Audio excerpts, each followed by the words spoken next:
John, you just said that Iran was not going to do this for nothing, but didn't they also get 5 Iranians? They will get 5 Iranians as well, yeah, Jackie. Then why did we need to add $6 billion on top of that? This is the deal that we were able to strike to secure the release of 5 Americans.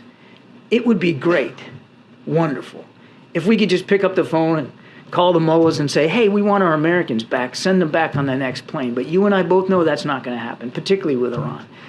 I know that you dispute that this is a ransom payment. Obviously, many critics of this agreement say that it is just that. So, in effect, they suggest it's $1 billion per American individual being released. So how is this not incentivizing bad actors and rogue regimes like Iran in the future to detain more Americans?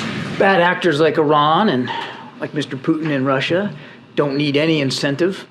And that's what we're focused on. But for clarity, why isn't it a ransom payment? I get that it's not American taxpayer dollars, but it's still $5 billion that had been frozen that was not available for use in any form by the Iranians. That $5 billion may be for humanitarian aid, but then it frees up $5 billion elsewhere to spend. So how is that not ransom payment? It's not a blank check.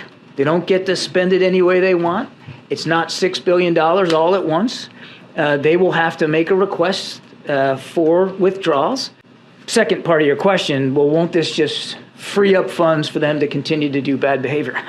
They've been participating in bad behavior for a long, long time. That this is only going to go against all of these efforts to deter Iran from getting a nuclear weapon. I mean, this came right after the IAEA director said that the international community is losing interest in holding Iran accountable, that these violations are routine, and now we're making this deal where they're going to have money to use for humanitarian purposes, but to Peter's point, freeing up $6 billion that they can pull from other places to use for proxy attacks or building a nuclear weapon. How do you argue against that? I think I answered that question before, but I'll try it another way. We'll continue to hold them accountable for destabilizing activities. This arrangement to get these Americans home is separate and distinct from the way we are holding Iran accountable for all their destabilizing activities, to include their continued nuclear ambitions and their burden.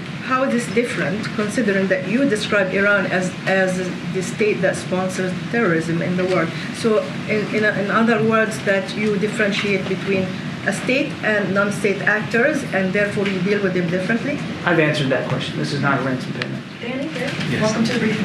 Thank you very much. What can you tell us about the 5 Iranian prisoners who are being traded? What were they convicted for here in the U.S., and how were they chosen? I'm not at liberty right now, again, because this is an ongoing process, and we don't have our Americans home yet. So I will be careful about how much detail I put out there. I don't have a lot that I can say about these 5 individuals at this time. We will certainly have more information to share when it's appropriate to share it. The Iranians have shared the names with us. Are you prepared to release the names? We will at the appropriate time. And that there are more American Iranians held in Iran. At least there are 2. So why you couldn't negotiate at least for this amount of money, and the 5 Iranians are going to be released in return for every American citizen